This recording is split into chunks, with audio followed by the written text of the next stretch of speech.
آپ میں سے بہت لوگ جانتے ہوں گے، بہت لوگوں نے سنا ہوگا، بہت لوگوں نے سیلیبریٹ بھی کری ہوگی عید میلاد النبی۔ کیا ہوتا ہے عید میلاد النبی اور اس کی حقیقت کیا ہے؟ یہ کیسی عید ہے؟ آپ میں سے بہت لوگ اس کو سیلیبریٹ کرتے ہیں، آپ میں سے بہت لوگ اسے نہیں مناتے ہیں۔ جیسے مان لیا کہ میں اسے مناتا ہوں، آپ میں سے بہت لوگ نہیں مناتے ہیں۔ میں نہیں سیلیبریٹ کرتا، آپ میں سے بہت لوگ سیلیبریٹ کرتے ہیں۔ تو اس کی حقیقت کیا ہے؟ آج ہم اس بارے میں جانیں گے۔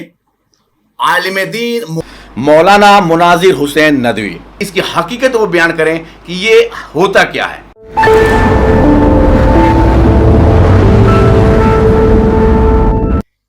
عید میلاد النبی ہوتا کیا ہے، اس کی حقیقت کیا ہے؟ آپ اسے ہمیں مفصل انداز میں بیان کریں۔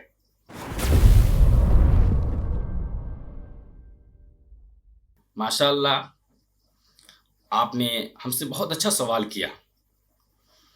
یہ ایسے سوالات اس وقت میں ہر مسلمانوں کے دل میں گردش کرتا رہتا ہے، اور ہونی بھی چاہیے اس طریقے کے سوالات۔ پہلا سوال آپ کا تھا کہ عید میلاد النبی ہے کیا؟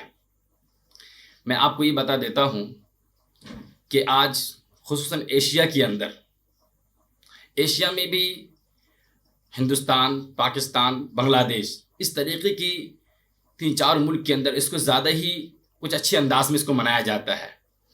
اصل میں اس کی حقیقت یہ ہے کہ 12 ربیع الاول ایک روایت کے مطابق 8، 9، 10 ربیع الاول کو آپ صلی اللہ علیہ وسلم کی ولادت ہوئی۔ لیکن اجماع سے مراد یہ ہے کہ تمام علماء کا اس بات پہ اتفاق ہے، عرب ہو یا عجم ہو، تمام علماء کے اس بات پر اتفاق ہے کہ آپ صلی اللہ علیہ وسلم کی ولادت 12 ربیع الاول کو ہوئی ہے۔ اور ہم اس کو عیسوی سن سے ہم جاتے ہیں تو 12 ربیع الاول یعنی 22 اپریل کو پیر کے دن صبح کے وقت، یعنی پیر کی رات صبح صادق سے پہلے آپ کی ولادت ہوئی۔ اور اس کو اصحاب فیل، جو ہاتھی کا واقعہ پیش آیا تھا مکے کے اندر، یہ بھی آپ حضرات جانتے ہی ہوں گے کہ اصحاب فیل کے 6 ماہ کے بعد یہ واقعہ پیش آیا کہ آپ صلی اللہ علیہ وسلم کی ولادت ہوئی۔ اور عیسوی سن کے اعتبار سے 571 عیسوی میں آپ کی ولادت ہوئی ہے۔ اب اسی ولادت کے خوشی میں کیوں نہ خوشی ہو کہ ایک ایسے نبی پیدا ہوئے جو اللہ کے بعد اگر کسی کا مقام ہے تو ہم تمام کے نبی پیارے محمد صلی اللہ علیہ وسلم کا مقام مرتبہ ہے۔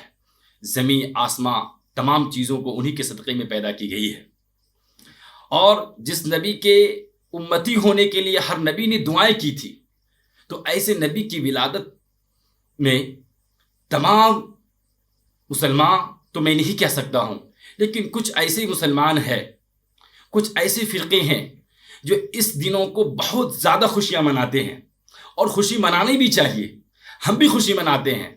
بلکہ اس دن کے میں یعنی 12 ربیع الاول کو پوری دنیا کے لوگ ایک ساتھ ایک وقت ہو کر کے اپنی پوری زندگی خوشیاں منائے تو بھی اس خوشی کو پورا نہیں کر سکتا ہے،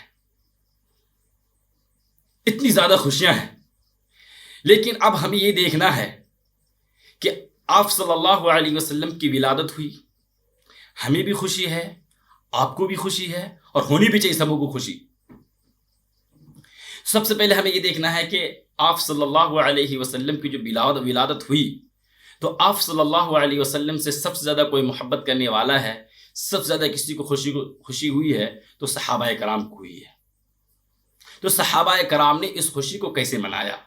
تو اسی 12 ربیع الاول کی ولادت کو جو ہم خوشیاں مناتے ہیں، ہماری اس خوشی اور رسول پاک صلی اللہ علیہ وسلم کے اصحاب ان کی خوشی کا فرق کیا تھا؟ اب یہاں پہ آپ کا ایک سوال پیدا ہو سکتا ہے۔ وہ سوال یہ ہے کہ اس وقت میں جو ہے خصوصاً ہندوستان کے اندر ہم دیکھتے ہیں، اور پاکستان کے اندر تو اور ہی زیادہ دیکھتے ہیں، بنگلہ دیش کے اندر، ان 3 ملکوں کے اندر تو بہت زیادہ جوش و خروش کے ساتھ ہم دیکھتے ہیں کہ مسلمان اس کے اندر بڑی تعداد میں جلوس نکالتے ہیں، اور پھر اس کے اندر بہت زیادہ خوشیاں مناتے ہیں، اور پھر بعض جگہوں پہ تو ہے قوالی کی محفل سجتی ہیں، اس میں جو ہے نعت کے شکل میں ڈھول تاشے بھی پیٹے جاتے ہیں۔ کیا یہ بھی کوئی طریقہ ہے؟ کیا اسلام سے اس کا کوئی تعلق ہے یا نہیں؟ تو سب سے پہلے میں بتاتا ہوں کہ بے شک خوشیاں منانا، اس میں کوئی اعتراض کی بات نہیں ہے، خوشیاں منانی چاہیے، اور ہم بھی مناتے ہیں اور ہم بھی منائیں گے، لیکن خوشیاں ہمیں شریعت کے مطابق اگر ہم مناتے ہیں تو ٹھیک ہے، ورنہ پھر یہ ہمارے لیے بالکل بھی جواز اس کا نہیں رہے گا، کیونکہ رسول پاک صلی اللہ علیہ وسلم کا اب اس میں طرز عمل کیا رہا ہم یہ جاننے کی کوشش کرتے ہیں۔ رسول پاک صلی اللہ علیہ وسلم، یعنی صحیح بخاری سے روایت ہے کہ آپ صلی اللہ علیہ وسلم پیر کے دن روزہ رکھا کرتے تھے۔ جب آپ سے سوال کیا گیا کہ آپ اس دن روزہ کیوں رکھتے ہیں، تو آپ صلی اللہ علیہ وسلم نے فرمایا کہ اس دن میں روزہ اس لیے رکھتا ہوں کہ اس دن میری ولادت ہوئی ہے، اس دن میری ولادت ہوئی ہے۔ تو آپ صلی اللہ علیہ وسلم نے اپنی ولادت کے وقت میں کیا کیے؟ روزہ رکھے۔ اور کوئی بھی خوشیاں، کوئی بھی پروگرام اٹینڈ جو کیا جاتا ہے وہ روزہ رکھ کے نہیں کیا جاتا ہے۔ اب ہمارا سوال پیدا ہوا کہ عید، ہم نے اس کے ساتھ ایک عید کا نام جوڑا ہے، تو عید ایک ایسی چیز ہے، یہ ہمارے لیے ایک تہوار ہے، تو تہوار کے سلسلے میں کسی کا کوئی اختلاف ہی نہیں ہوتا ہے۔ مثلا ہمارے لیے ایک عید تہوار ہے، بقرعید تہوار ہے، تو اس کے اندر کوئی کسی کا اشکال نہیں ہے، کوئی بھی فرقہ کے اس میں کوئی سوال پیدا نہیں ہوتا ہے کہ جو ہے یہ فلاں تاریخ کو منائی جاتی ہے یا فلاں مہینے کو منائی جاتی ہے، اس طریقے سے منائی، میں اتنے رکعت نماز پڑھی جاتی، نہیں اتنی ایسے نماز پڑھی جاتی ہے، بلکہ اس میں کسی کو اختلاف نہیں ہے، اور اس دن تو روزہ رکھنا بھی حرام قرار دیا گیا ہے۔ لیکن ہم 12 ربیع الاول میں کیا کرتے ہیں؟ اس کو عید میلاد النبی کے نام سے دیے ہیں۔ سب سے پہلا اس کو عید کو ہم اسی طرح خارج کر سکتے ہیں کہ اس کے اندر تمام امت کا اجماع ہے ہی نہیں۔ آپ کا یہ سوال پیدا ہو سکتا ہے کہ ہم تو یہ محبت بھی کرتے ہیں، تو میں آپ سے پوچھنا چاہتا ہوں کہ آپ صلی اللہ علیہ وسلم سے سب سے زیادہ محبت کون کر سکتا ہے؟ ہم اور آپ، یہ صحابہ کرام؟ صحابہ سے زیادہ کوئی محبت نہیں کر سکتا ہے، اس میں کوئی شک کی بات نہیں ہے۔ اب ہم کو دیکھنا ہے کہ آپ صلی اللہ علیہ وسلم کی ولادت میں صحابہ کا کیا طرز عمل رہا ہے۔ کیا حضرت ابوبکر صدیق رضی اللہ عنہ، جو آپ سے سب سے زیادہ محبت کرنے والے تھے، کیا اس نے اس وقت میں کیا کیا؟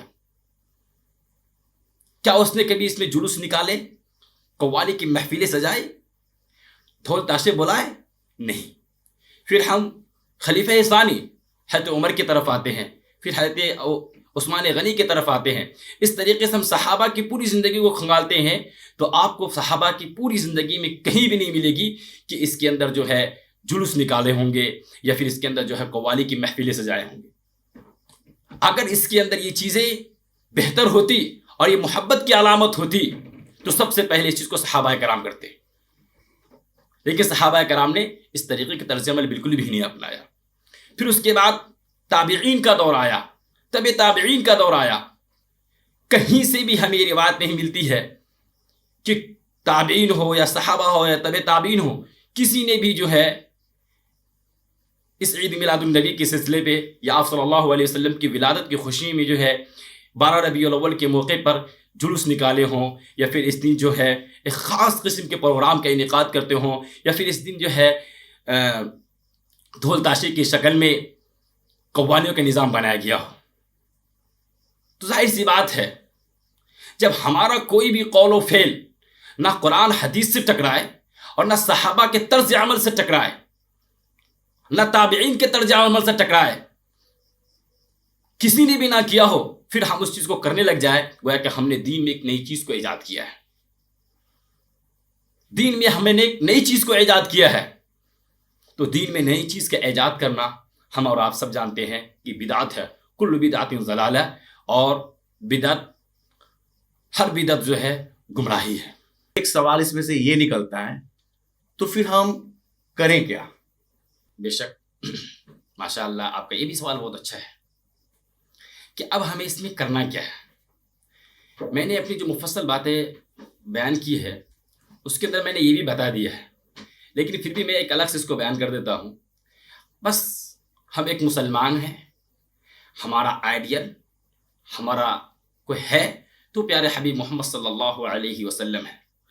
بس ان کا طرز عمل ہمارا طرز عمل، صحابہ کا طرز عمل ہمارا طرز عمل ہونا چاہیے. یہی ہم مسلمانوں کی پہچان ہے، یہی ہمارا ایمان ہے، یہی ہماری حقیقت ہے، یہی ہمارا طرز عمل ہے.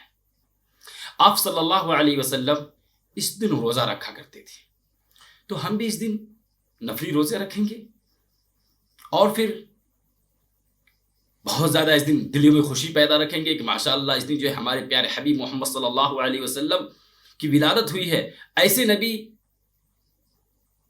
کہ جس کے ذریعے سے ہمیں ہدایت ملی ہے. اور اس خوشی کے ساتھ ساتھ آپ اور بھی زیادہ کچھ کر دیں، پھر عبادات میں اور زیادہ اضافہ کر دیں، درود اذکار میں ہم زیادہ اضافہ کر دیں. بس یہی ہمارا طرز عمل ہو، یہی اسلام کی حقیقت ہے، یہی ہمارے لیے بہتر بھی ہے. میری امید سے کہ آپ سیٹسفائی ہو گئے ہوں گے. وآخر الدعوانا الحمدللہ رب العالمین. امید کرتا ہوں آپ کو یہ ویڈیو پسند آئی ہوگی اور میلاد النبی کے بارے میں لوگ زیادہ سے زیادہ جانیں کہ اس کی حقیقت کیا ہے. آپ اس ویڈیو کو زیادہ سے زیادہ اپنے لوگوں میں شیئر کریں. Okay, thank you. I am so nice.